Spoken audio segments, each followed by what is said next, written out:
लगभग ऐसा आकार का महासागर है। कैसा आकार है इसका? लगभग ऐसा आकार है। और इसकी जो जल धाराएं उनको बता रहा हूं, यहां पर एक धारा चलती है इस तरीके से, इसका नाम है गल्फ स्ट्रीम। नंबर 4, तो नंबर 4 पर गल्फ स्ट्रीम गर्म जल धारा है। ऊपर से लेब्राडोर आती है, ध्यान रहे आपको बता रहा हूं, ऊपर से लेब्राडोर आती है, नीचे से गल्फ स्ट्रीम जाती है और दोनों या न्यूफाउंडलैंड द्वीप के आसपास मिलती हैं, जिससे ग्रांड बैंक जो विश्व का प्रमुख मत्स्य उत्पादन क्षेत्र है वो विकसित होता है। तो ये आपका हो गई गल्फ स्ट्रीम जो गर्म जल धारा है और उत्तरी अटलांटिक महासागर की जल धारा है। इसके बाद लोकेशन दे रखी है जेरूशलम। देखिए जेरूशलम एक नगर है, एक शहर है और ये इजराइल से संबंधित है, इजराइल का एक शहर है। तो आपको इसमें केवल लोकेशंस के रूप में, एक पॉइंट्स के रूप में ये दर्शानी है और आप एक तरीके से ये कर सकते हो।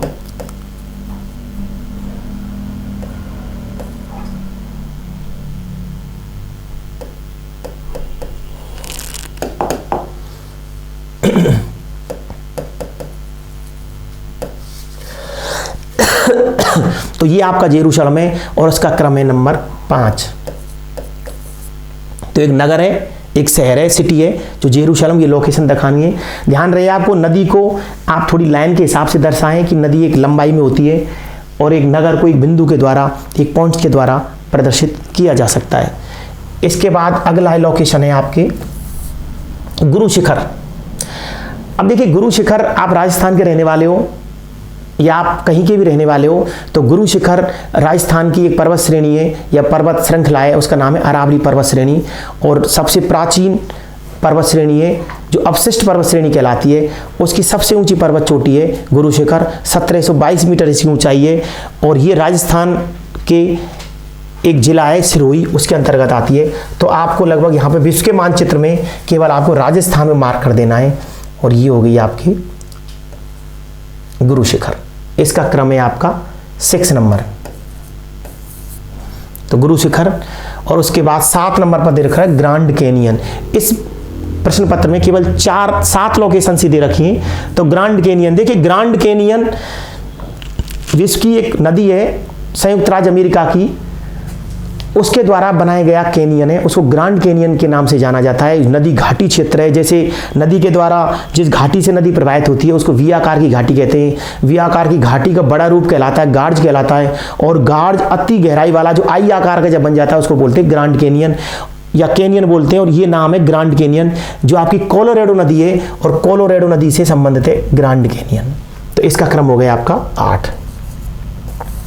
इस तरीके से इस प्रश्न पत्र में आपको 7 लोकेशंस पूछी हुई हैं और 7 में से 7 ही आपको प्रदर्शित करनी है। मैंने आपको पहले बताया था कि ये इस तरीके का प्रश्न है कि इसमें प्रश्न पत्र बनाने वाले के ऊपर डिपेंड करता है कि वो आपसे कितनी लोकेशन प्रदर्शित करवाता है, कितनी देता है। तो यहाँ पर 7 में से 7 लोकेशंस आपको प्रदर्शित करनी है, लेकिन वही लोकेशंस रिपीट भी हो रही हैं या एक आपको एक आइडिया भी आ रहा है कि किन किन चीज़ों से पूछे जाते हैं प्रश्न। पहला सहारा मरुस्थल, इससे 2 प्रश्न पत्र इससे पहले हमने हल किए, उनमें भी मरुस्थलों से संबंधित एक प्रश्न पूछा हुआ है। तो यहाँ पे सहारा मरुस्थल पूछ लिया। सहारा मरुस्थल विश्व का सबसे बड़ा मरुस्थल है और अफ्रीका के उत्तरी भाग में स्थित है। तो उत्तरी भाग में हमने सहारा लिख दिया और नंबर 1 डाल दिया सहारा मरुस्थल। उसके बाद नंबर 2 दे रखा है विक्टोरिया, ग्रेट विक्टोरिया मरुस्थल है। ये ऑस्ट्रेलिया के पश्चिमी भाग के अंतर्गत जो बहुत सारे मरुस्थल हैं उनमें से एक मरुस्थल है। जैसे great Victoria, Simpson, Gibson, Tanami, ये सारे मरुस्थलीय भाग ऑस्ट्रेलिया में। तो यहाँ पर ग्रेट विक्टोरिया आपको पश्चिमी ऑस्ट्रेलिया भाग में प्रदर्शित करना है। तीसरा अमेजन नदी। अमेजन नदी विश्व की लार्जेस्ट नदी है, अफवा बेसिन के हिसाब से सबसे बड़ी नदी है और ये आपका अमेजन नदी नंबर 3। इसके बाद नंबर 4 पर गल्फ स्ट्रीम, अर्थात इससे पहले के जो दोनों प्रश्न पत्र हैं उनमें भी लगभग एक धारा पूछी हुई है। यहाँ पर जो गल्फ स्ट्रीम धारा पूछी हुई है वो अटलांटिक महासागर से संबंधित है।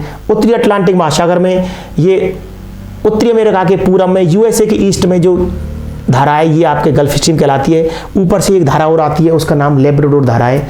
तो ये एक धारा हो गई। इसके बाद है आपकी लोकेशन जो दे रखी है इसमें वो है जेरूशलम नगर है जो इजराइल में स्थित है, और ये इजराइल है। भूमध्य सागर के पूर्व का जो भाग है उसमें एक बिंदु के द्वारा आपको जेरूशलम प्रदर्शित करना है।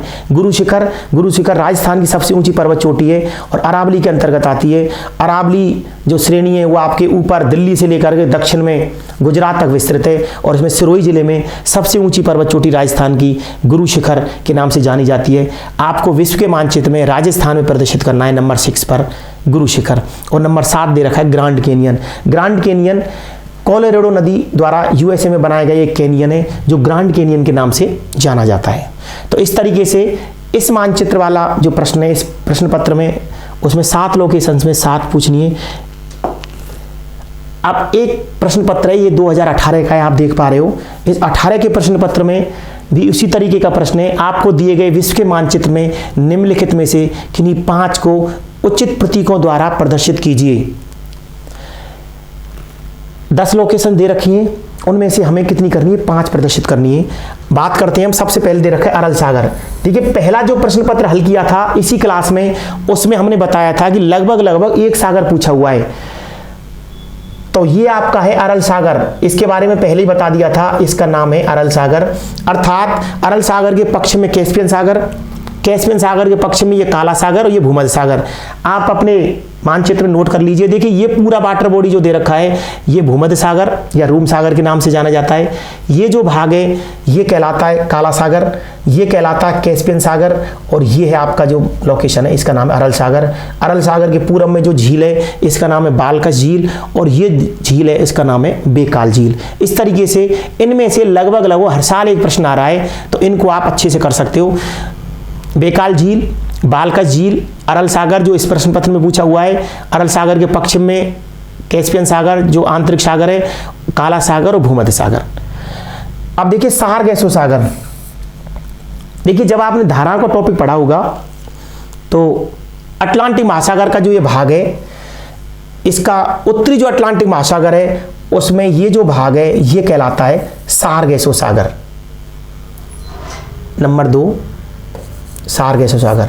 देखिए सारगैसो सागर की उत्पत्ति को मैं आपको बता देता हूं। वस्तुतः सारगैसो सागर एक धाराओं के चक्राकार प्रवाह के अंदर विकसित होने वाली विशेष प्रकार की सारगैसम घास है, और उस घास के आधार पर इसका नाम पड़ गया सारगैसो सागर। देखिए उत्तरी विषुवत धारा, गल्फ स्ट्रीम धारा और कनारी धारा, इन तीनों धाराओं के चक्राकार प्रवाह से बीच का जो जलीय भाग है वो सारगैसो सागर के रूप में विकसित है। मैं आपको बता रहा हूं। देखिए एक है उत्तरी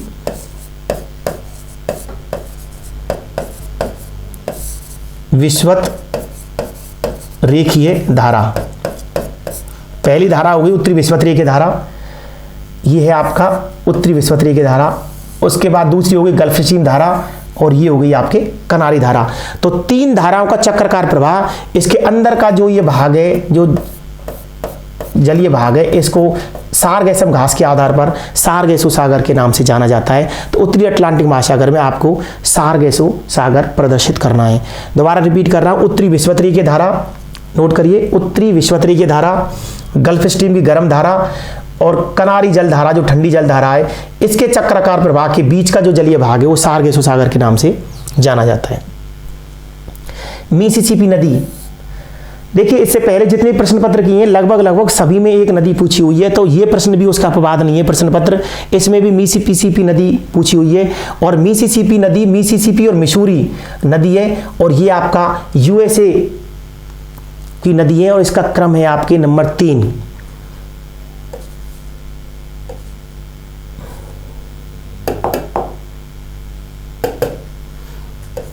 नंबर 3 मिसिसिपी मिसूरी नदी। मिसिसिपी मिसूरी नदी, दोनों नदी मिसिसिपी और मिसूरी मिलकर के मिसिसिपी नदी के रूप में ये मैक्सिको की खाड़ी में या अटलांटिक महासागर में गिरती हैं, और ये उत्तरी अमेरिका के यूएसए देश के अंतर्गत आती है। इसके बाद है आटाकामा मरुस्थल। एक मरुस्थल प्रत्येक प्रश्न पत्र में पूछा हुआ है। इस बार पूछा हुआ आटाकामा मरुस्थल विश्व का शुष्कतम मरुस्थल है, और दक्षिण अमेरिका महाद्वीप के पेरू जो देश है उसके अंतर्गत आता है। पेरू और चिली दोनों देशों के अंतर्गत इसका विस्तार है, और ये हो गया आपका आटाकामा, इसका शुष्कतम मरुस्थल। इसका क्रम है नंबर 4। मरुस्थलों के ऊपर एक अलग क्लास है हमारी, आप देख सकते हो। तो इसमें ये आपका आटाकामा मरुस्थल दक्षिण अमेरिका में विश्व का शुष्कतम मरुस्थल, अर्थात यहाँ पर सबसे कम वर्षा रिकॉर्ड की जाती है। और विश्व का जो उष्णतम मरुस्थल वो सहारा है। देखिए उष्णतम मरुस्थल सहारा है और आपका शुष्कतम मरुस्थल आटाकामा है। इसके बाद नील नदी, विश्व की सबसे लंबी नदी है नील नदी, सबसे बड़ी नदी है अमेजन नदी, वो पूछी थी पिछले प्रश्न पत्र में और इसमें पूछी गई है आपसे। ये आपके है नील नदी, दक्षिण से उत्तर की ओर बहती है और इस नदी का नाम है नील नदी। इसका क्रम है नंबर 5। तो ये नील नदी अफ्रीका की नदी है। पेरू जलधारा, लगभग हर साल धाराएं पूछी जा रही हैं आपके। पेरू जलधारा, ये जो धारा है ये पेरू की ठंडी जलधारा, पेरू या हम्बोल्ट जलधारा के नाम से इसको जानते हैं। पेरू या इसको कह सकते हैं हम्बोल्ट।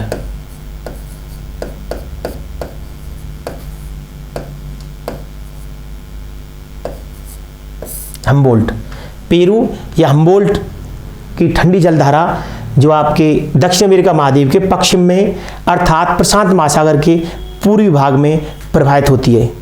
उसके बाद लोकेशन है हिंदकुश पर्वत। हिंदकुश पर्वत आपके भारत के एकदम शिखर पर प्रदर्शित करना है और ये हो गया आपका हिंदकुश पर्वत। भारत और पाकिस्तान के अंतर्गत आता है, ज़्यादातर पाकिस्तान में हिस्सा है इसका। और ये नंबर 7 हिंदकुश पर्वत। सुसीमा जलधारा, देखिए नीचे से एक जलधारा प्रवाहित होती है, उसका नाम है क्यूरोशिवो की गर्म जलधारा। इस तरीके क्यूरोशिवो जलधारा, इसकी एक शाखा जाती है जापान सागर में जो कहलाती है सुसीमा। गर्म जलधारा है और जापान सागर में सुसीमा जलधारा के रूप में जानी जाती है, सुसीमा जलधारा के नाम से जानी जाती है। इसके बाद है सुएज नहर। हमने एक प्रश्न पत्र में पढ़ा था पनामा नहर और इसमें पूछ लिया आपसे सुएज नहर। तो ये आपके है सुएज नहर, अर्थात लाल सागर और भूमध्य सागर दोनों को जोड़ने का काम करती है, जो आपकी पूछी हुई है इसमें। इसका क्रम है नंबर 9। ये जो भूमध्य सागर ये जो भाग है ये अटलांटिक महासागर का है और लाल सागर हिंद महासागर का है। यदि महासागरों की हम बात करें तो हिंद महासागर और अटलांटिक महासागर को जोड़ेगी सुएज नहर, और यदि सागरों की बात करें तो भूमध्य सागर और लाल सागर को ये सुएज नहर जोड़ने का कार्य करती है। तो ये आपकी सुएज नहर है। सुएज नहर के साथ ही पिछली क्लास में मैंने बताया था ये पनामा नहर है, इसको भी आप याद कर लेना साथ साथ। ये पनामा नहर आपका अटलांटिक महासागर और प्रशांत महासागर को जोड़ती है, इसका नाम है पनामा नहर। और लास्ट लोकेशन दे रखी है टोंगा गर्त। ये टोंगा गर्त है और ये प्रशांत महासागर से संबंधित है। प्रशांत महासागर की एक ट्रेंच है और एक तरीके से आपका ये जो है ये है आपका टोंगा गर्त।